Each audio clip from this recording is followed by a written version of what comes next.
Bonjour à tous et bienvenue dans Smart Bourse, tout ce qu'il faut savoir sur ce qui se passe dans la planète finance et avec nos experts dans quelques instants et comme tous les soirs, en tout cas je suis ravi de vous retrouver, beaucoup de choses à dire encore une fois, dans quelques instants, Tendance Monde a mis toutes les infos clés avec Pauline Gratel, ensuite Planète Marché, beaucoup de choses sur ce sommaire, la méthode Trump, est-ce qu'elle existe vraiment, puisque entre baisser l'inflation, faire baisser le dollar tout en augmentant les droits de douane et en limitant l'immigration, est-ce que ce ne sont pas des objectifs contradictoires? Est-ce que c'est une équation impossible? On verra ça dans quelques instants. Et puis branle-bas de combat en Europe, des milliards comme s'il en pleuvait, des super livrets pour la défense. A-t-on trouvé un catalyseur pour le réveil de l'Europe ou est-ce que c'est un feu de paille? Et puis on verra dans le reste du monde le réveil de la Chine après des années de marasme. On y croit ou on n'y croit pas? Et puis faut-il revenir sur l'Inde ou plutôt renforcer l'Inde qui fera 20% de la croissance mondiale sur les 5 prochaines années? Voilà pour les marchés. Et puis du côté des actions, on a cette tech US qui est pénalisée en ce début d'année avec l'IA qui a tout à coup disparu des écrans radars. Sur l'obligataire, ça flambe, la fin d'une période de taubat définitive. Et puis un mot sur l'or. Alors est-ce que l'or c'est meilleur que Bitcoin? C'est ce qu'on verra avec nos experts dans quelques instants. Et puis dans le dernier quart d'heure de cette émission, marché à thème, quelles sont les tendances d'investissement, notamment dans le tourisme et les loisirs? Ce sera en fin d'émission avec Ronnie Michali, le président de Galiléa-M. Smart Bourse, c'est parti.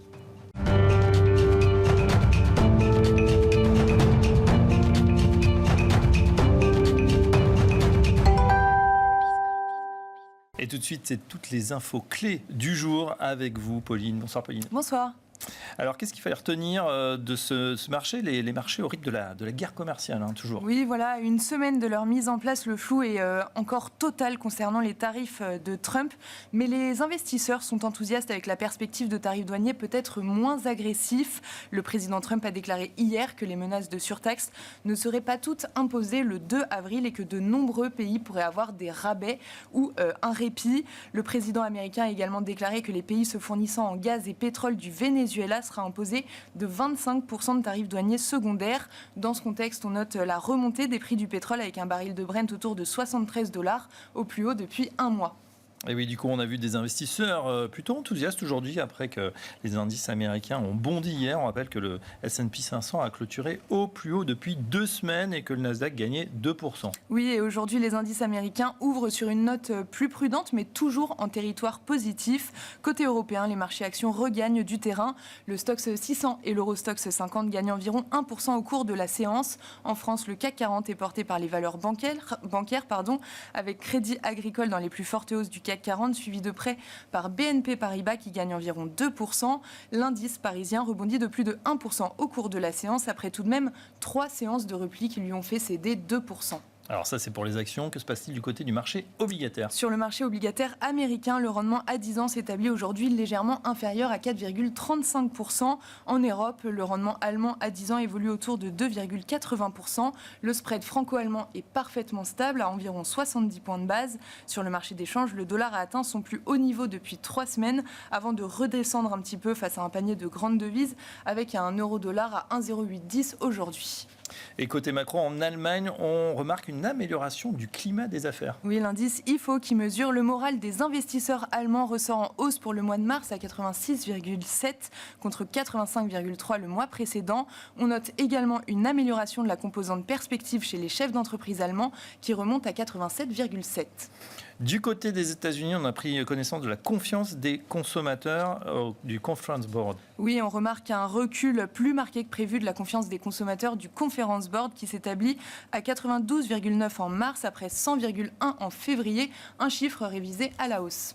Le gadin du jour en Europe, c'est Kingfisher à Londres. Alors c'est la chute du jour en Europe à Londres. Le groupe britannique de magasins de bricolage plonge de plus de 14% à la bourse de Londres et marque la plus forte baisse du Stoxx 600. Kingfisher a publié ses comptes pour son exercice 2024-2025 et fait état d'un bénéfice net divisé par 2. L'entreprise, qui fait un tiers de son chiffre d'affaires en France, est plombée par des ventes en repli de 6% en France à 4,5 milliards d'euros.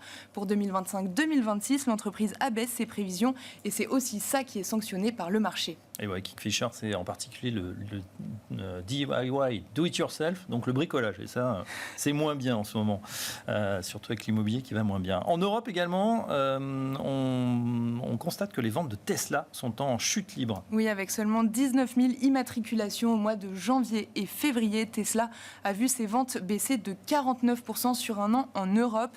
Le titre cède près de 1% à l'ouverture de Wall Street, après avoir grimpé de 12% hier, son gain quotidien le plus élevé depuis le mois de novembre. Enfin, pour conclure, l'agenda de demain sera relativement léger, mais on prendra tout de même connaissance de l'inflation britannique pour le mois de février.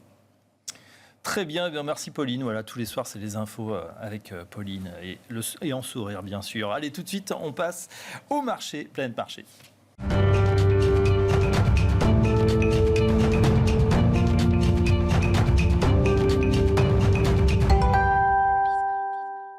Planète Marché avec nos experts, ils sont là et on a besoin d'eux ce soir pour tout comprendre de la planète finance. On est ravis d'accueillir Pierre-Alexis Dumont. Bonjour Pierre-Alexis. Bonjour Fabrice. Chief Investment Officer, CEO de Sycomore Asset Management. Bienvenue à vous. À vos côtés, Xavier Chapard. Bonjour Xavier. Bonjour Fabrice. Stratégiste de LBPAM. Et enfin, Jacques-Henri. Bonjour Jacques. Bonjour Fabrice. Responsable de la recherche et allocation multi-actifs chez Silex. Messieurs, on démarre tout de suite avec Trump. Alors c'est amusant parce qu'on a vu notre Premier ministre, à nous, François Bayrou, qui a fait ses 100 jours. Trump, ça fait moins de 100 jours qu'il est là, mais on a vraiment l'impression que ça fait déjà presque un an, tellement il est partout. Et j'avais envie de vous poser cette question, chers amis, la méthode Trump, est-ce qu'elle existe réellement et est-ce qu'il a un cap, Donald Trump, puisque quand, en tant qu'économiste, je vous pose cette question, et même d'homme de marché, voilà, on a l'impression qu'il veut tout faire, mais qu'il y a des injonctions contradictoires. Pierre-Alexis Dumont, on commence avec vous. Je pense que l'objectif est clair. Voilà, ça c'est sûr. Il cherche à rééquilibrer entre l'interne et l'externe et à faire que les États-Unis aient plus de souveraineté sur beaucoup d'éléments clés. Voilà. Après, l'exécution, les moins. Voilà, ça c'est évident qu'elle est polluée par un peu des effets d'annonce, des effets d'aller-retour. Oui. Et de plus, comme il s'inscrit dans une volonté de changement par rapport à ce qui existait avant, ça augmente encore ces effets un peu d'aller-retour, et notamment sur la partie tarifaire, qui était vue plutôt comme un moyen de négociation et de pression avec ses partenaires.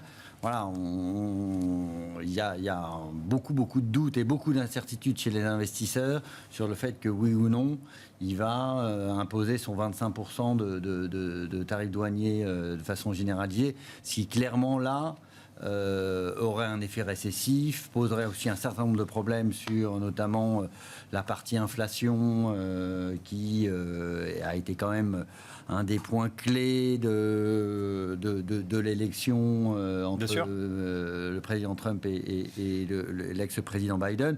Donc là-dessus, on a un objectif. Maintenant, comment l'exécuter et comment l'atteindre, je pense que c'est là où toutes les questions se posent. Voilà, est-ce qu'on aura une stratégie un peu coopérative entre les partenaires, ou on va rentrer plutôt dans une stratégie de retaliation, de retour, oui, et ce qui entraînerait plutôt une récession. Donc c'est là où je pense que il y a des motifs d'interrogation. Et c'est là où, en effet, on est face à un risque extrême. Parce que si on rentre dans une guerre commerciale avec des tarifs douaniers de l'ordre de 25% généraux, on rentrait sur des niveaux de barrières tarifaires qu'on n'a pas vu depuis les années 30. Et voilà. Et tout le monde n'a pas tiré finalement. Xavier Chabard, juste même question.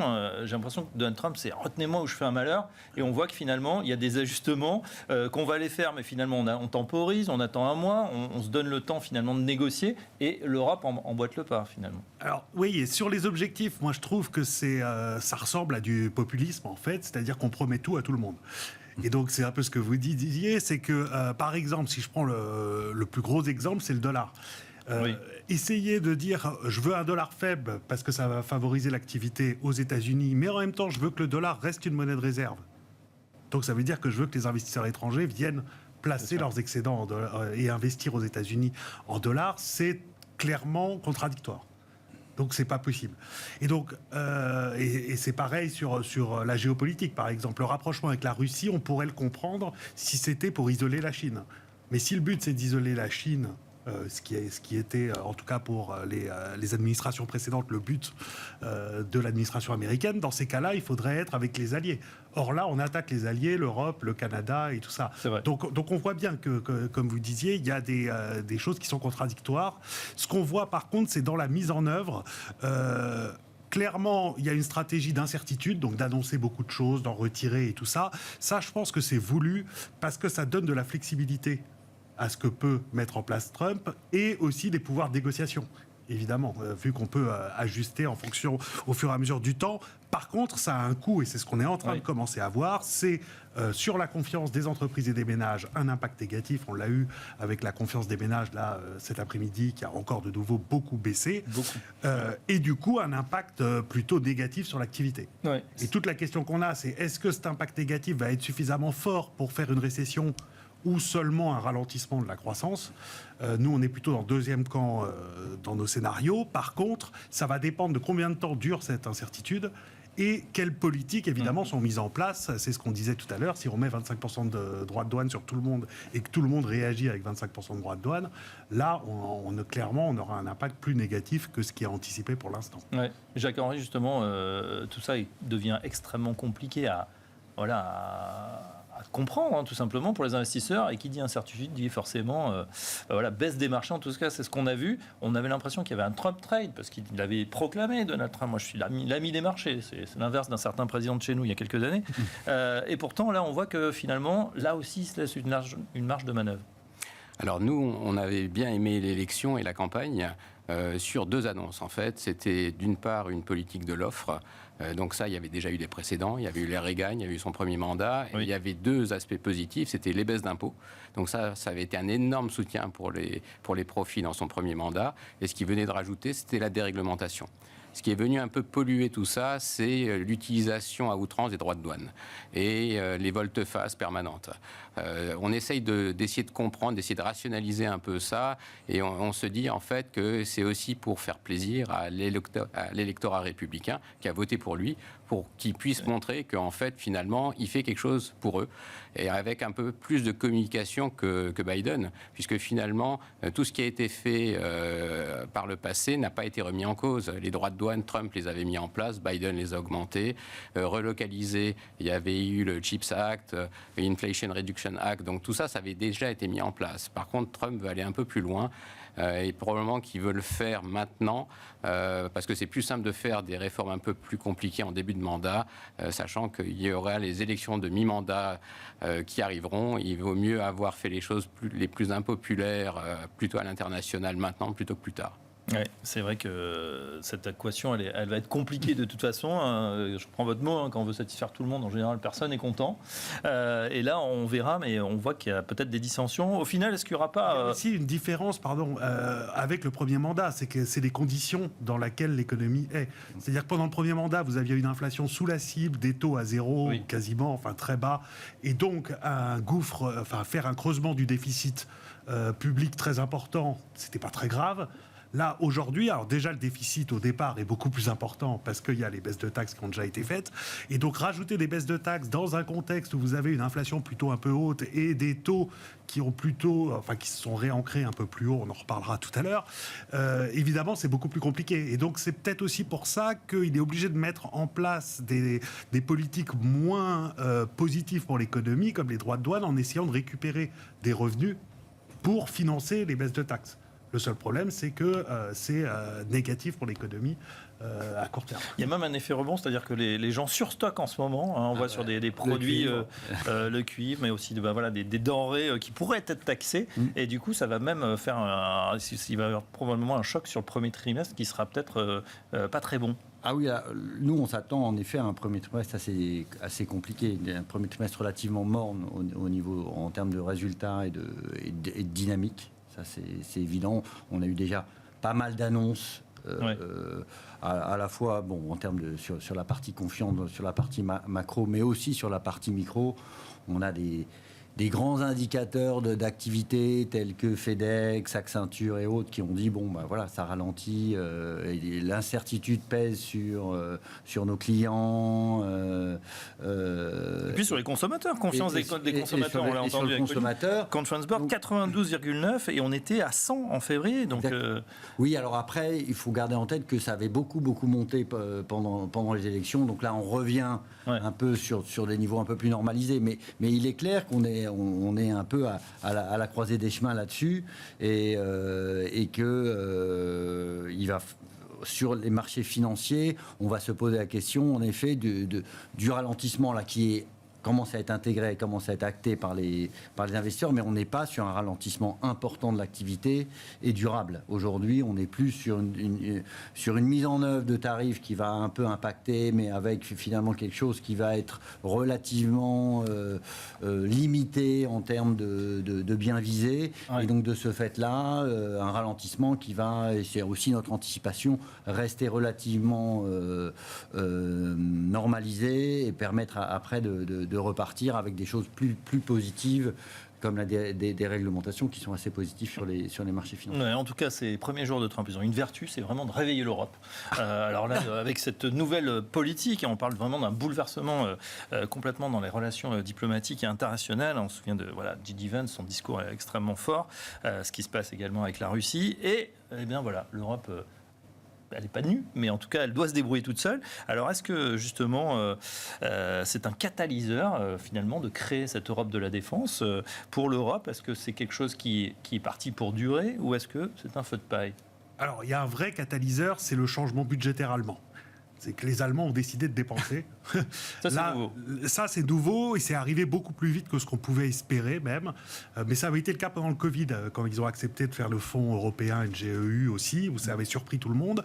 Là, c'est encore une nouvelle étape avec vraiment un assouplissement drastique. En gros, on parle de 2 points de PIB de déficit en plus par an pendant plusieurs années en Allemagne. La dernière fois qu'ils avaient cassé le cochon, quand même, les Allemands, c'est la réunification. Oui. Un peu le Covid, ils étaient d'accord, mais à chaque fois, c'est qu'il se passe quelque chose. Exactement. Mais là, c'est vraiment... Et au niveau européen avec les dépenses de défense, et aussi au niveau allemand avec le fonds de 500 milliards pour l'infrastructure. Ouais. Donc ça va au-delà, et il y a vraiment là une volonté de redevenir le moteur. Et donc ça, c'est vraiment un game changer. Enfin, quand vous faites 2 points de PIB de déficit en plus pendant plusieurs années, c'est vraiment très important. Après, il y a la question de défense au niveau européen. Là, il y a plus de questions, parce que pour l'instant, ce qui est mis sur la table par la Commission, c'est un assouplissement des règles budgétaires. Donc en gros, on va dire à la France, vous pouvez dépenser plus militairement et on ne vous tapera pas sur les doigts. Le seul problème, c'est que pour ça, il faut que la France puisse le faire vis-à-vis des marchés. Enfin, il n'y a pas que la Commission européenne qui empêche la hausse des dépenses publiques dans pas mal de pays. Et donc ça va être un peu plus dur à mettre en œuvre, et à mon avis, il va falloir attendre qu'on ait des financements au niveau européen. Ça, c'est pas encore le cas. D'autant qu'on était déjà pas forcément les meilleurs élèves de la classe en Europe. On avait largement laissé filer notre déficit. Là, est-ce que c'est pas un blanc-seing finalement que les Allemands vont nous signer en disant tiens, voilà, nous aussi on a la bonne excuse, on a le joker de la défense pour pouvoir continuer finalement notre dérive. Qu'est-ce que vous en pensez, Jacques-Henri ? Alors, c'est clair que la France est dans une position ambiguë. D'un point de vue militaire en zone euro, ça reste une grande puissance et c'est la seule en zone euro à avoir l'arme nucléaire. Donc de ce point de vue, on peut difficilement faire une Europe de la défense sans la France. Par contre, la France a des problèmes budgétaires structurels et ce qui se passe en Allemagne n'arrange pas nécessairement nos affaires en termes de coût de financement de tout ça. Les réformes un peu dures qui auraient dû être prises, elles n'ont pas été faites. Donc c'est vrai que globalement, il y a un énorme mieux. Ça va dans le bon sens, sachant que l'Europe, elle ne se construit qu'au fur et à mesure qu'il y a des crises. Donc finalement, si on peut reconnaître un avantage à Trump et ce qu'il a pu créer, c'est qu'en tapant un peu dans la fourmilière de la défense européenne, il a forcé les Européens à bouger. L'Allemagne a bougé plus vite que prévu, à être créative aussi pour trouver une solution budgétaire alors qu'on pensait que ça allait durer plusieurs semaines, voire plusieurs mois. Donc ça va plutôt dans le bon sens. Par contre, ça a déjà été très bien joué par les marchés. Il faut aussi avoir ça à l'esprit et que c'est un programme pluriannuel. Donc évidemment, c'est un mieux. Un feu de paille, probablement pas, mais on n'attend pas non plus nécessairement des merveilles, puisque ça a déjà été intégré dans les cours. Messieurs, on a vu que les Français vont être mis à contribution, alors pas de manière obligatoire, comme on l'entend peut-être parfois. Ça sera sous la forme d'un super livret de la défense.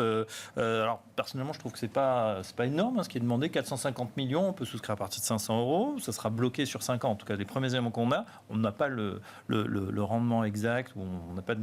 Qu'est-ce que vous en pensez? Est-ce que c'est une bonne idée? Alors, l'industrie de la défense avait des problèmes de financement. Ça, c'est clair, parce qu'ils étaient barrés d'un certain nombre de financements pour un certain nombre de règles, notamment des règles ESG, qui faisaient qu'il y a un certain nombre de c'était pas très green, finalement. Alors, c'est pas tellement que c'était green, c'est que ça, c'est plus des problématiques, en effet, que l'armement était... c'est pas tellement développement durable. Voilà, c'est pas tellement développement durable. Là-dessus, les règles vont s'assouplir, c'est évident. Maintenant, je souscris à ce qui a été dit, c'est-à-dire que le problème on résout le problème de financement, ce qui pour la chaîne de valeur, notamment pour les petites et moyennes entreprises du secteur, est quelque chose d'important. Maintenant, il faut qu'il y ait des commandes. Voilà. Et ça, les commandes, c'est les États qui vont les faire. Et pour que les États puissent les faire, il faut que les marchés leur laissent l'occasion de les faire. Donc en effet, là, derrière tout ça, ça veut dire que même si on aura le droit d'un point de vue budgétaire, il faut que ce soit acceptable d'un point de vue financier. Donc derrière ça, c'est un bon signe, mais il va falloir quand même que ce soit accompagné d'autres mesures, notamment pour la France, de remise à plat d'un certain nombre de déficits structurels qui doivent être réglés. Vous en demandez beaucoup déjà. Sur le super... mais l'Italie a aussi mis en place quelque chose de très intéressant, c'est un fonds de 200 milliards qui est leveragé. En fait, le public mettrait, je ne sais plus, une quinzaine de milliards, et après, ça serait leveragé. Le but étant de ne pas augmenter En fait, il faut augmenter l'investissement pour développer l'industrie de défense. Et le but pour les États, là, c'est d'essayer d'éviter que ça rentre tout de suite dans la dette publique. Donc, on trouve des mécanismes... Donc, c'est pas mal de faire appel à l'épargne. Alors, c'est pas bête. Le seul problème... c'est que ce qu'on disait, c'est qu'à terme, ceux qui vont acheter les équipements de défense, c'est les États. Donc à la fin, ça va être de l'argent public. Donc de toute façon, il va falloir faire de la place pour une hausse des dépenses publiques militaires. Et là, on parle de 1,5 point de PIB pour la France ou pour la plupart des pays européens. Et ça, il faut... Ceux qui peuvent creuser le déficit, comme les Allemands, parce qu'il y avait de la place, il faut le faire comme ça d'ailleurs, c'est comme ça que c'est le plus efficace économiquement. Par contre, il y en a qui ne peuvent pas, comme la France, et donc là, ça demande des arbitrages sur les autres dépenses. Voilà, notamment peut-être faire passer la pilule sur les retraites, on verra. Par exemple. Jacques-Henri, quel est votre sentiment là-dessus? Je pense qu'il y a un autre sujet aussi sur la défense, c'est quel équipement va être acheté. Puisque en fait l'industrie de défense était quand même assez dépendante, la défense en général, des États-Unis. Et donc ça veut dire que c'est pas nécessairement que les entreprises européennes qui vont en bénéficier. Il y a aussi certainement des opportunités malheureusement en fait sur le marché américain, puisqu'il faudra un certain temps pour reconstruire un vrai complexe militaro-industriel en Europe. Et ça, c'est aussi un plan pluriannuel. Oui, c'est vrai que la bourse a tendance à jouer immédiatement finalement les valeurs de la défense, mais si ça se trouve, on est parti pour 10 ans. C'est probable, pour reconstruire justement, c'est à tout le moins ce qu'il faudrait. En tout cas, on le verra. Dans le reste du monde, chers amis, on se penche sur la Chine également, qui annonce aussi avoir desserré un peu les cordons de la bourse. Toujours des objectifs de croissance, 5%. Est-ce qu'on y croit ? Ça, de toute façon, les objectifs de croissance, comme c'est eux qui font les stats, ils vont vous les faire. Ils les ajustent. De donc ça, c'est voilà. Après. Non, mais c'était une zone vraiment, persona non grata depuis des années pour certains investisseurs, certains gérants. Je pense qu'il y a quelques signaux positifs. Je pense qu'il y a quelques signaux positifs sur la Chine qui sont le fait qu'ils remettent un peu plus en avant le côté productif et l'entreprise dans leur politique. Et ça, je pense que c'est quelque chose d'intéressant. Qu'ils ont encore une fois prouvé avec DeepSeek qu'ils avaient une vraie excellence, notamment à faire beaucoup moins cher, quasiment aussi bien que les grandes entreprises occidentales. Donc là-dessus, ça rend, je pense, la Chine plus investissable qu'elle n'a été. Maintenant, les gros problèmes structurels de la Chine, qui sont le fait de passer d'un système productif à un système plus équilibré entre production et consommation locale, ça reste là. Voilà, je pense c'est une zone que nous, on considère, mais sur vraiment une partie relativement segmentée de leur appareil économique, principalement sur l'innovation et sur leur secteur d'excellence. Alors c'est bien que vous parliez d'innovation, parce que justement je crois que c'était la une de nos confrères Les Échos aujourd'hui qui mettaient en une BYD, le grand concurrent de Tesla. Ils sont vraiment au coude à coude, donc ça illustre aussi l'innovation dans la tech. Là aussi, l'appétit du géant chinois. Alors il se nourrit déjà de son propre marché, qui est très important. Mais c'est pour ça qu'il y a des opportunités, et c'est vrai que c'est redevenu investissable aussi, parce que on voit que les États-Unis, c'est pas si sûr que ça. Donc par rapport aux États-Unis, la Chine a l'air moins dégradée d'un point de vue institutionnel. Je parlais que ce qu'on pensait il y a quelques années. Il y a des entreprises, voilà, et notamment celles qui sont poussées par le gouvernement, en fait, qu'il faut jouer d'un point de vue tactique. Par contre, il faut voir que c'est tout petit par rapport au marché chinois. Le marché chinois, c'est des banques. Les banques, c'est des banques d'État. Il y a beaucoup de problèmes dans le portefeuille de crédit des banques. C'est des gros industriels où là aussi, avec la guerre commerciale, tout ça, ça va être compliqué. Donc nous, on est assez prudent sur le marché chinois au global, mais tout en faisant son marché à l'intérieur. D'accord. Donc en tout cas, on sent qu'il y a quand même des frémissements et que c'est en train de bouger. Jacques-Henri, vous regardez Nous, on l'avait joué d'un point de vue tactique lorsqu'ils ont annoncé le plan de relance monétaire au mois de septembre, mais on attendait une jambe fiscale qui n'est pas venue. Donc on est sorti, donc on n'a pas bénéficié à ce moment-là en fait de l'annonce DeepSeek et du rebond de la technologie chinoise. Par contre, il y a des pôles d'excellence. BYD, le secteur des batteries, les voitures électriques, très clairement, ils ont investi sous l'impulsion de l'État des sommes colossales, recherche et développement, investissement. Et aujourd'hui, ils ont de quoi inonder la planète de très bonnes voitures électriques, très bon marché. Ouais. Alors d'un point de vue boursier, le marché est un peu différent, certes, mais il y a quand même des choses intéressantes à jouer dans le marché. Mais dans les émergences, c'est pas nécessairement la zone qu'on préfère aujourd'hui. Ouais, avec, c'est vrai, BYD qui annonce qui a épaté apparemment les investisseurs en proposant une supercharge en quelques minutes, qui rechargeait 400 km. C'est pas mal, d'autant que c'est amusant. Dans le même temps, on a le Tesla bashing en ce moment, où on a vu les ventes qui ont perdu 49% en un an en Europe. Alors c'est à peu près ce que le cours a perdu en 3 mois. Et là, on sent que c'est vrai que l'alliance politique et business pour monsieur Elon Musk, c'est un peu compliqué. Tiens, je voulais vous parler aussi de l'Inde. Alors l'Inde, ça sera, nous dit-on, 20% de la croissance mondiale sur les 5 prochaines années. C'est là où il y a le gisement de croissance. Alors, il faut toujours faire attention aux prévisions de long terme comme ça, parce que la Chine devait être 3 fois plus gros que les États-Unis très rapidement. Donc, on fait attention à ça. Mais par contre, c'est vrai que c'est un des gros moteurs de croissance. Et contrairement à la Chine, il y a un taux d'investissement qui est plus bas. Donc, en termes de ROE, c'est plus attractif. Alors, le problème de l'Inde était que ça a été très joué l'année dernière, donc les valorisations avaient explosé. Nous, c'est pour ça qu'on n'était pas sur l'Inde jusqu'à récemment. Là, après la correction du marché en début d'année, on revient sur des valorisations qu'on peut regarder. Oui. Et donc, revenir sur le trend de long terme. Il y a des réformes qui sont plutôt positives. La Banque centrale commence à baisser ses taux. Donc là, oui, enfin, c'est un marché qu'on regarde et qui est intéressant. La correction était intervenue parce qu'il y avait une bulle à un moment ? Alors, parce que le marché avait joué beaucoup la hausse et les réformes et tout ça, et puis aussi parce qu'il y a un gros arbitrage avec la Chine, en fait. Donc, quand la Chine était totalement ininvestissable, évidemment, les investisseurs qui voulaient investir dans les émergents ont été aussi plus sur l'Inde que d'habitude. Et donc, le fait que la Chine, finalement, rebondisse un petit peu, ça a pesé aussi sur l'Inde.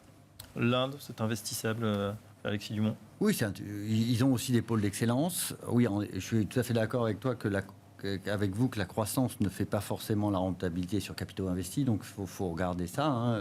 Regarder la Chine, même sur longue période. les rendements boursiers ont rien d'extraordinaire, tout simplement parce que la création de valeur se fait par les rendements sur capitaux investis. Donc il y a des choses intéressantes, il y a des réformes.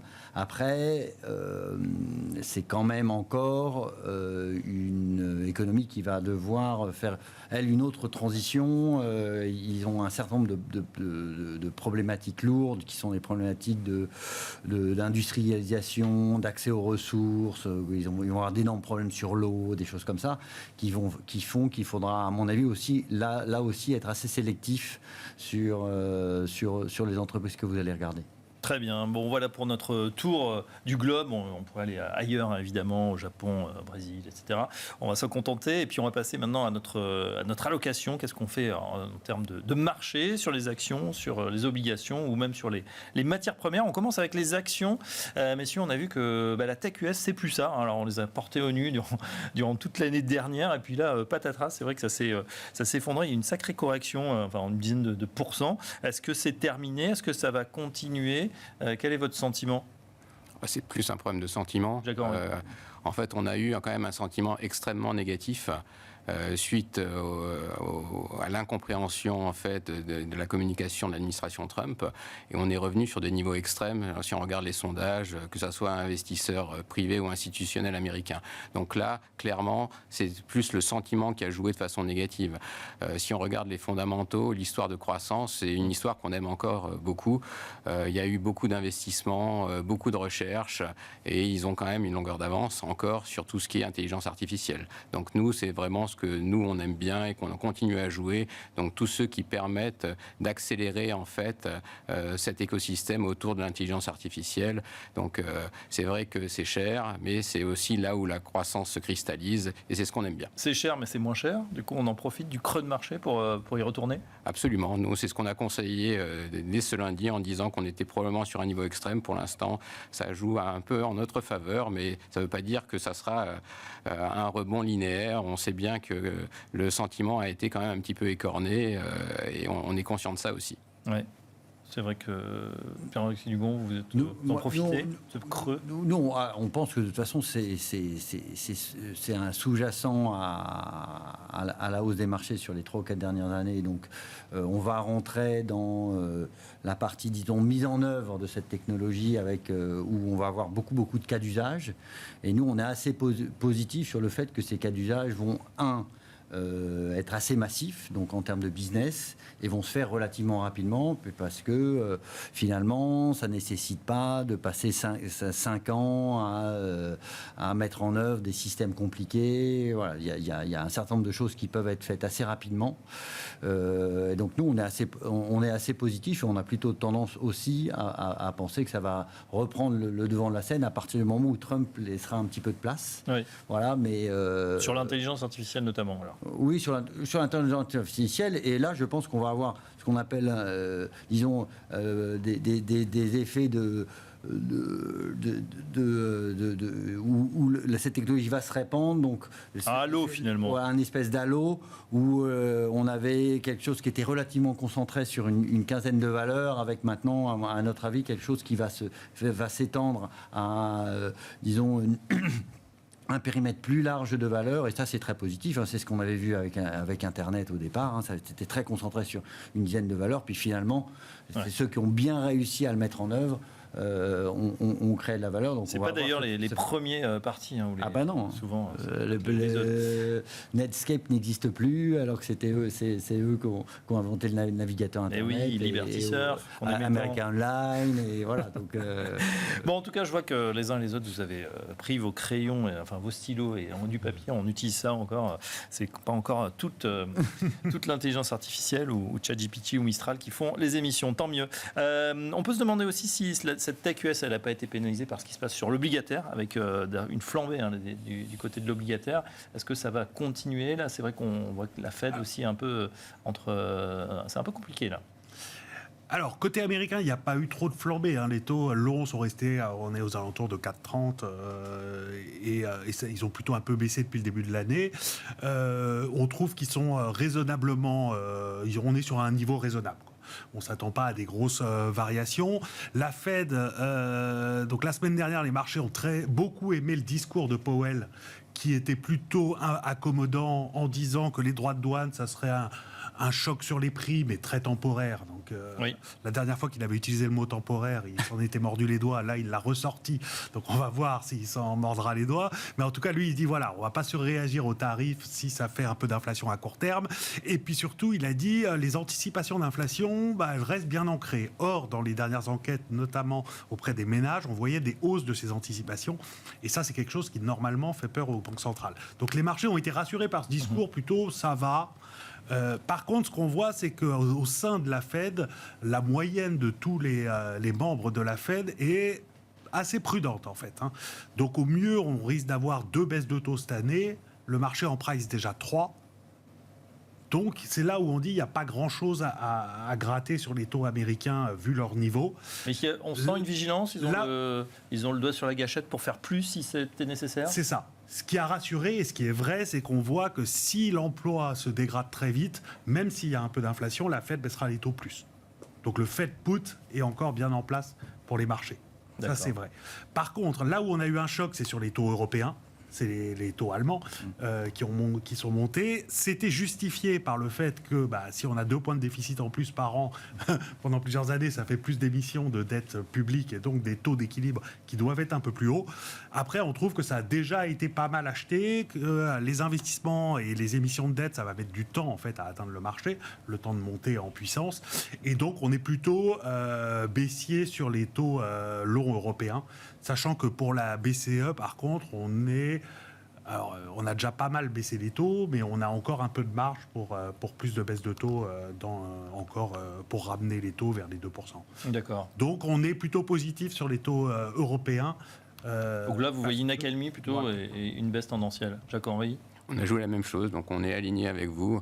On considère que le mouvement de hausse des taux européens a été trop violent, puisqu'on maintenant on attend d'avoir des chiffres durs pour confirmer ça.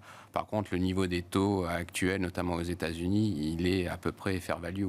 La croissance, si on regarde les prévisions de la Fed, la croissance nominale, elle est autour de 4,4. Les taux sont à 4,3. Donc on considère que sur ces niveaux, on ne peut pas se plaindre d'avoir des coûts de financement trop élevés. C'est juste que il y a eu beaucoup de bruit autour de tout ce qui se passe. Et c'est vrai que d'avoir des mesures qui potentiellement apportent plus d'inflation, et c'est ce qu'on a vu en fait dans les prévisions de la Fed, c'est en moyenne la croissance nominale n'a pas bougé, mais la qualité de la croissance, elle, s'est dégradée, puisqu'il y a un peu plus d'inflation, un peu moins de croissance. Cette inflation, ça limite en fait la capacité d'action de la Fed, et ça, c'est quelque chose qui n'est pas extra lorsque on veut, au contraire, relancer une économie industrielle locale et où pour quelqu'un, le président Trump a fait fortune dans l'immobilier, c'est quelqu'un qui comprend très bien que des taux bas, ça permet de mettre un peu de levier. Ah oui, c'est beaucoup plus simple. Alors tiens, justement, je ne sais pas si on en a besoin, en tout cas, il y a quelque chose qui continue à défier la gravité, c'est l'once d'or qui a franchi allègrement les $3 000 qu'on avait en ligne de mire, un chiffre un peu emblématique. Qu'est-ce que ça traduit ? C'est toujours ce sentiment d'incertitude, cette peur finalement, ou c'est les banques centrales qui en achètent pour assurer peut-être le fait qu'il y ait de l'érosion monétaire ? Vous avez, je pense que ça, on revient sur le statut du dollar. Voilà, donc on a besoin d'actifs de réserve. Le dollar, à la fois, vu les positions de M. Trump, vu l'attitude assez agressive alors pas seulement de M. Trump, mais des autres administrations vis-à-vis des détenteurs de dollars, il y a il y a une volonté de se protéger le mieux possible du dollar. Donc on a besoin d'actifs de réserve. L'or, par convention, est un actif de réserve. Oui. Le Bitcoin pourrait devenir, si on en faisait aussi par convention, un actif de réserve. Voilà, donc il est clair que derrière tout ça se pose la question de, que dans le nouvel ordre mondial, quid du dollar comme monnaie de réserve, et si ça devient une monnaie d'usage et moins de réserve, il faudra qu'il y ait d'autres actifs qui prennent ce rôle. Ça pourrait être d'autres monnaies, mais pour l'instant, c'est vrai que l'or, elle va en pot. Xavier Chapard. Non, je suis tout à fait d'accord. Et, enfin, l'or est très très cher si on regarde par rapport à tous les fondamentaux, les taux réels, le dollar, le niveau du dollar, tout ça. Mais en même temps, c'est le refuge face aux risques géopolitiques. Ouais. Et il n'y en a pas d'autre en fait aujourd'hui. C'est-à-dire que si vous n'avez pas le dollar en monnaie de réserve, il faudrait une zone économique qui respecte la propriété pour aller investir là-bas, qui accepte d'avoir des déficits commerciaux très importants pour accueillir tous ces capitaux et tout ça. Il n'y en a pas en fait. Non. À part les États-Unis, et les États-Unis c'est plutôt remis en cause pour l'instant. Donc, l'or est très cher, mais devrait rester très cher. Oui, après très cher, ça dépend si on regarde par rapport à l'inflation, par exemple. On a l'impression que c'est même aussi un état. En prix réel, l'or est repassé au-dessus de ses plus hauts historiques.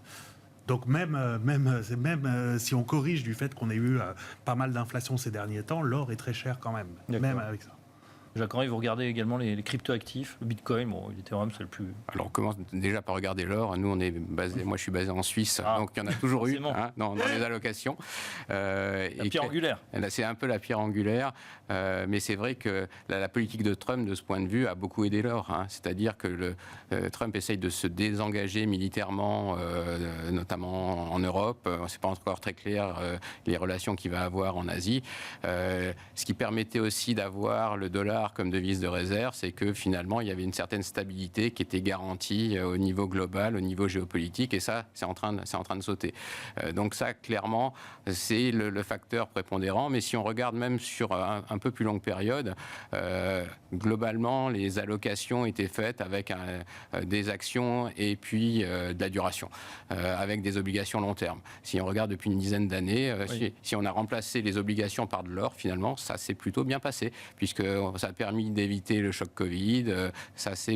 Donc c'est quelque chose qui a tout son sens, surtout dans un moment où les émergents veulent sortir du dollar, puisqu'il y a une certaine pression qui est ressentie par ces pays-là. Et donc la devise ultime dans ces conditions, c'est l'or. Alors après, est-ce qu'on peut remplacer l'or par du Bitcoin ? On reste encore un peu dubitatif, c'est-à-dire il a fallu quelques millénaires pour que l'or s'impose en fait comme un actif qui n'est pas juste une relique barbare, qui sert un peu à rien en théorie, mais qui dans les faits permet quand même de protéger les portefeuilles.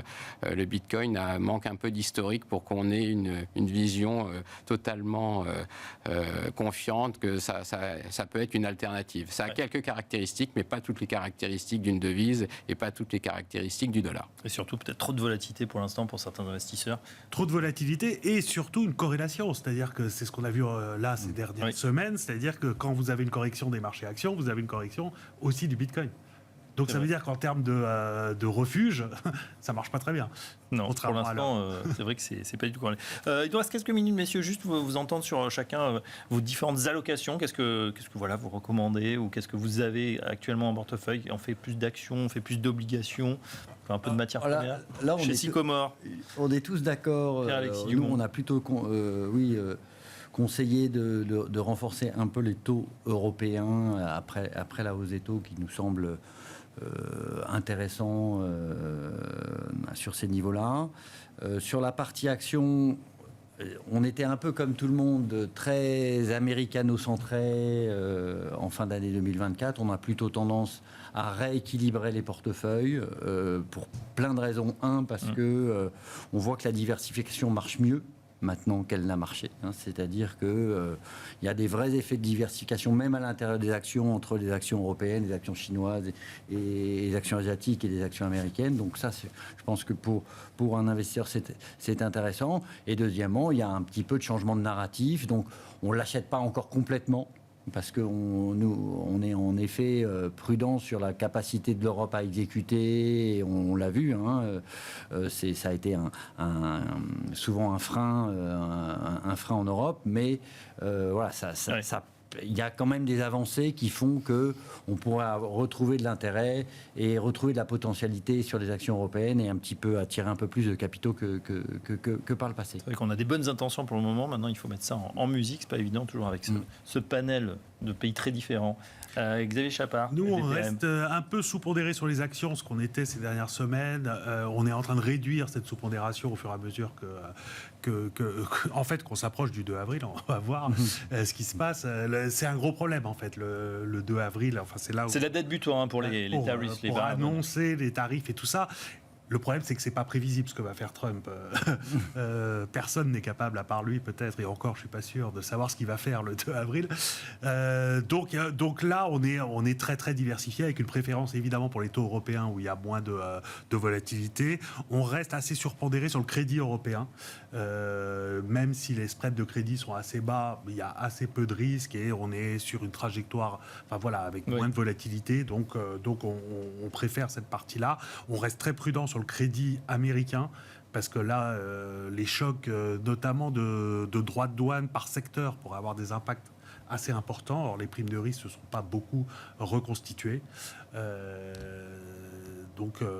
Prudence sur le crédit américain. Oui, voilà. Et en attente du 2 avril, donc du coup, c'est marqué en rouge dans le calendrier chez LBP AM. Jacques-Henri, l'allocation en ce moment, qu'est-ce que vous recommandez ?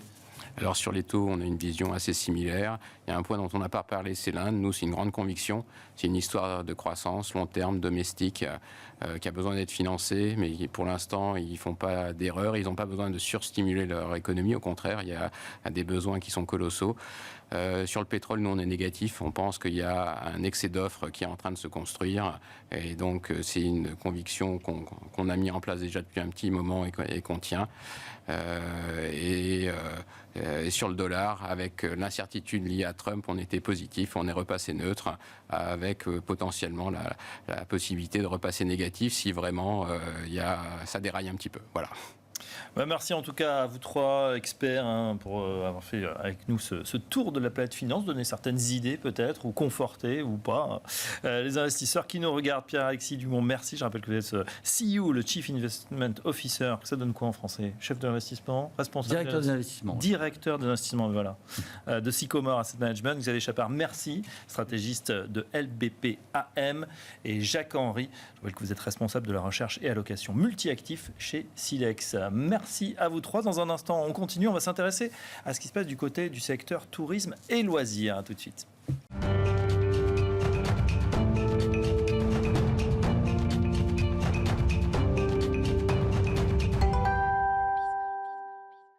Et dans ce parcours, tout de suite, on s'intéresse au marché tourisme et loisirs avec un expert. Enfin, c'est un expert parmi les 25 thématiques qu'il couvre. C'est Ronnie Michali. Bonsoir, Ronnie. Bonsoir. Président de Galilée AM, je disais 25 thématiques dans votre modèle de recherche. Racontez-nous.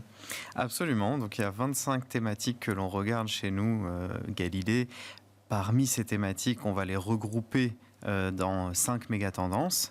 Et ces 5 méga-tendances vont engendrer finalement des thématiques d'investissement, des opportunités sur le marché. Si je prends un exemple très rapide, par exemple, la méga-tendance du vieillissement de la population, par exemple, va engendrer la thématique Silver Economy, l'économie autour du vieillissement de la population. C'est pour vous illustrer, même si aujourd'hui on parle de tourisme et loisirs. Tourisme et loisirs, elle pourrait être dans cette méga-tendance aussi d'une vie qui se rallonge. On voit que les seniors ont de plus en plus de pouvoir d'achat. Alors on est un petit peu loin des vacances, quoique il y a celle d'avril peut-être qui arrive. En tout cas, c'est une thématique forte et on voit avec des très belles sociétés. Est-ce que vous pouvez nous donner les fondamentaux justement de cette thématique ?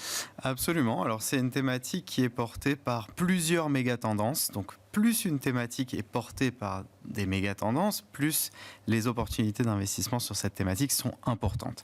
Là, les méga-tendances, en l'occurrence, c'est l'émergence des classes moyennes, notamment la classe moyenne asiatique, avec évidemment son niveau de vie qui augmente, mais aussi la baisse du coût des transports là-bas en Asie, qui a fait que le tourisme s'est démocratisé ces dernières années. Ça, c'est la première. La deuxième, c'est la numérisation de l'économie, bien sûr. Il y a une explosion de l'offre des voyages et loisirs avec des plateformes toujours plus nombreuses en ligne qui permettent d'accéder à cette offre de voyages, de loisirs. Et cette numérisation de l'économie permet aussi à cette thématique de se développer. Et la troisième méga tendance, c'est l'essor de l'économie collaborative qui finalement fait que le partage d'informations rend le voyage et les loisirs plus appréhendables par ceux qui veulent y aller en fonction fonction de ceux qui y sont déjà allés et des commentaires qu'ils vont leur donner. Et donc effectivement, toute cette économie collaborative rend le voyage, le loisir, en fait rapproche finalement les voyageurs de leur futur voyage. Ouais, c'est-à-dire qu'on va voyager aussi différemment aujourd'hui, on va comparer les avis bien évidemment. D'ailleurs c'est étonnant, on voyait que tout le monde avait son guide, alors je sais lequel ou la couleur, mais aujourd'hui on a plus son smartphone, c'est vrai, quand on voyage, ou même avant le voyage. Absolument. Déjà, il y a une démocratisation du tourisme quand même depuis les années 1950. C'est plus forcément les élites qui voyagent, il faut se replacer dans le passé. C'était vraiment réservé aux élites. On parle même maintenant parfois de tourisme de masse. Et ces fameux voyageurs avec leur smartphone, par exemple, vous allez les voir dans la cité de Dubrovnik en Croatie, qui a d'ailleurs été fermée à plus de 4000 touristes par jour pour préserver la citadelle. Et donc, on va les retrouver finalement dans de nombreux endroits du monde, mais très localisés. Parce que, selon l'Organisation mondiale du tourisme, il y a 95% des touristes qui finalement visitent 5% des espaces émergés touristiques dans le monde. D'accord, on est loin de la règle des 80, c'est 95%, 5%. Tout à fait. C'est vrai que par exemple la Grèce, c'est Saint-Orin. Les restrictions, Machu Picchu, on le voit au Mexique également, on le voit même dans les Calanques à Marseille. C'est vrai qu'il y a de plus en plus de monde sur ces sites et très très concentré au même endroit. Absolument, tout à fait. Donc ça en fait quand même une thématique internationale, puisque pour que nous on estime qu'il y a du potentiel sur une thématique, il faut qu'elle soit structurelle, internationale et transversale. Structurelle, j'ai expliqué pourquoi les facteurs structurels portent cette thématique. Internationale, évidemment, on n'a encore pas retrouvé les arrivées au niveau touristique de 2019. Dans 120 des principales destinations dans le monde, il n'y a que 67 qui ont retrouvé leur niveau de 2019, donc pré-pandémie, mais on y arrive quand même. Il y a eu aussi beaucoup de destruction d'emplois dans cette thématique. On est à 295 millions de personnes dans le monde qui travaillent pour cette thématique tourisme et loisirs, alors qu'avant c'était plutôt 330 millions. Donc l'offre en fait s'est restreinte du fait de ces destructions d'emplois, mais et c'est pour ça que je viens vous voir aujourd'hui, Fabrice, il y a encore du potentiel. Il y a encore du potentiel parce qu'on attend en 2030 1,8 milliard de touristes, donc ça fait un habitant sur 5 sur Terre, alors que ça fait un peu plus de 500 millions par rapport à aujourd'hui, donc 1,8 milliard par an de touristes. Quant aux loisirs, puisque c'est la thématique bicéphale, tourisme et loisirs, on a l'Organisation internationale du travail qui nous dit quand même qu'en 60 ans, la durée du temps de travail a baissé d'à peu près 25% dans les pays développés, et donc on a plus de temps pour pratiquer nos loisirs. Oui, et puis on a un voyage différent. C'est vrai qu'on veut s'occuper aussi une fois qu'on est dans son lieu de villégiature. J'ai une question, un petit peu chauvine. Est-ce que la France, par exemple, a retrouvé ses niveaux de 2019, Paris en particulier ? Alors oui, on a eu les Jeux Olympiques, donc évidemment on ne peut pas forcément comparer, mais en tout cas oui, très belle saison touristique quand même cette année. Après, ce qui nous intéresse aussi dans cette thématique, c'est qu'elle est transversale, c'est-à-dire multisectorielle.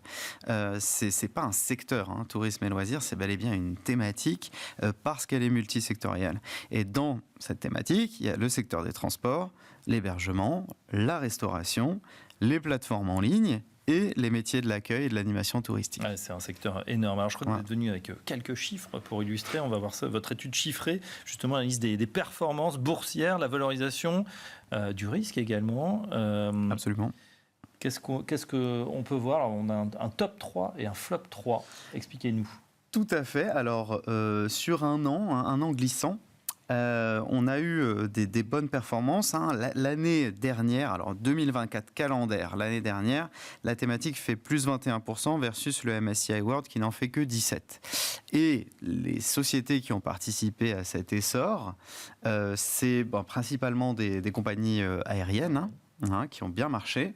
La performance un an, par exemple, de Qantas, la compagnie australienne, 67%. United Airlines, 60%. Et là, vous avez en deuxième colonne la contribution à la performance de notre indicateur qui a donc performé, comme je le disais, de 21%. Et IAG, qui est premier, International Airlines Group, 80%. Voilà, tout à fait, exactement. Alors, pour être totalement juste et honnête, on a mis aussi les moins moins bons performeurs, le flop 3. Hein. Donc TripAdvisor, ça s'est mal passé l'année dernière. Mais bon, de manière générale, quand même, on a une... TripAdvisor, moins 47%, voilà, ça a moins marché. Web Travel Group, moins 44%. Et Wizz Air, qui est une compagnie aussi aérienne, et ça ne m'étonne pas parce qu'ils sont très mauvais, je les ai pris une fois, eh bien, ils sont en baisse de 31%. Absolument. On espère qu'ils vont se rattraper peut-être cette année. Tout à fait. En tout cas, de manière générale, c'était une bonne année pour cette thématique. À noter aussi les excellents résultats annuels de Booking. Hein. Booking, c'est presque plus 40% l'année dernière. Et donc, j'ai ramené un autre graphique qui est assez intéressant. C'est l'évolution du PER, la fameuse cherté de la thématique. Et on voit que, évidemment, en juin 2020, décembre 2020, post-Covid, hein, finalement, les multiples s'étaient envolés. Et puis, ça a lentement décliné en dessous du MSCI World, qui est ici sur le graphique en noir. Et maintenant, on est à un niveau de valorisation très intéressant, de 12,4 fois les bénéfices. Et donc, on a peut-être un point d'entrée sur cette thématique, parce qu'on arrive vraiment sur des niveaux de valorisation qui sont intéressants. C'est monté à plus de 40, hein, incroyable, juste après le Covid, où là, absolument, vraiment, on avait tous envie de sortir et de profiter. Hein. Tout à fait, exactement. Et donc, alors, au niveau du style, hein, c'est une thématique un peu plus value que croissance, mais il y a quand même un bon équilibre. Attention toutefois à ceux qui font de l'ESG, en tout cas ceux qui ont des critères ESG qui sont assez importants. À noter donc qu'il y a principalement des compagnies aériennes, des groupes hôteliers qui ont plutôt une moyenne de notes ESG en dessous de la moyenne générale. D'accord. Les points forts, les points faibles de la thématique. Donc, évidemment, c'est une pandémie mondiale. On a compris que ça allait être compliqué, mais ce qui est intéressant, c'est de savoir qu'il y a un rebond après. Sans caricaturer, quels sont les points forts et les points faibles de cette thématique? À quoi il faut faire attention, surtout? Alors, les points forts. Notamment, on l'a vu depuis des années maintenant, la baisse de la consommation énergétique, notamment des avions, qui n'a cessé de baisser depuis des années. Donc du coup, ça, c'est plutôt un catalyseur pour les compagnies aériennes qui sont, on l'a vu, bien représentées dans cet indicateur thématique. Le développement de la technologie aussi, qui aide à améliorer l'expérience client, donc les fameux chatbots qui marchent maintenant avec l'IA, hein, qui sont capables effectivement d'augmenter, de faire émerger une expérience client qui est plus sympathique. Et également la réforme du temps de travail en Chine, avec les fameuses 3 semaines d'or, hein, la fameuse réforme des 3 semaines d'or, qui fait que maintenant, en Chine, ils ont réellement des congés et qui font que, évidemment, lorsque un aussi grand pays envoie partout dans le monde des visiteurs, des voyageurs, ça fait un gros catalyseur pour cette thématique. Enfin, même si c'est 5 à 10% de la population qui peut voyager, qui a les moyens, vu qu'ils sont 1 milliard et quelques, tout de suite, ça fait beaucoup de monde. Tout de suite, oui, effectivement. Alors, évidemment, il y a les points faibles sur lesquels il faut qu'on s'attarde, parce qu'il faut toujours se remettre en question. Il y a l'apparition, bien sûr, des quotas de voyageurs, on en a parlé juste avant. Il y a la fermeture temporaire de certains sites, on pense à Maya Bay, par exemple, en Thaïlande, qui avait fermé, ou l'interdiction des navires de croisière, par exemple, dans plusieurs villes, notamment à Venise, en 2011. Depuis, ça n'a jamais été rétabli, hein, donc... Oui. Voilà, le tourisme de masse qui vient finalement être victime de son propre succès. Et il y a aussi les risques géopolitiques, les conflits qui peuvent bien sûr faire baisser les entreprises de cette thématique. Et c'est une thématique qui est aussi sensible bien sûr à l'inflation, même si en ce moment elle recule, mais surtout au cours du pétrole. Donc attention, lorsque vous investissez sur cette thématique, c'est quand même des facteurs à regarder, et notamment la volatilité du cours du pétrole. Allez, justement, il nous reste 1 minute pour parler des fonds sur lesquels on peut investir si on s'intéresse à cette thématique. Qu'est-ce qu'on fait? Absolument. Alors, il y en a 3 qui m'ont intéressé. Il y a le tracker Travel de chez Anne ETF qui a les 60 valeurs vraiment emblématiques de la thématique et qui a été créé en juin 2021. On retrouve des valeurs comme Airbnb, Marriott International, Ryanair. Donc, c'est vraiment, plutôt orienté tourisme, hein, comme son nom l'indique, Travel UCITS ETF. C'est plutôt orienté tourisme que loisir. Maintenant, si vous voulez plutôt le pan loisir de cette thématique tourisme et loisir, vous avez Fidelity, qui a le fonds Fidelity Select Leisure Portfolio. Donc, comme j'ai dit, plutôt tourné loisirs, sur la consommation discrétionnaire principalement, et qui lui n'a pas de compagnie aérienne, si vous voulez éviter les compagnies aériennes. Et enfin, chez Harvest, vous avez le Harvest Travel and Leisure ETF, très tourné vers les valeurs US, celui-ci. C'est les 30 valeurs dominantes de la thématique. Eh ben voilà, on a fait le plein, en tout cas, ETF ou fonds actifs. Merci Ronnie Micheli, je rappelle que vous êtes le président de Galilée AM. Si vous n'avez pas eu le temps de tout noter, on peut retrouver cette émission en replay. Et si l'émission vous a plu, n'hésitez pas à nous mettre 5 étoiles sur les plateformes de podcast. Merci en tout cas à vous tous. Demain, vous retrouverez Grégoire Favet pour un nouveau numéro de Smart Bourse. Bonne soirée à tous.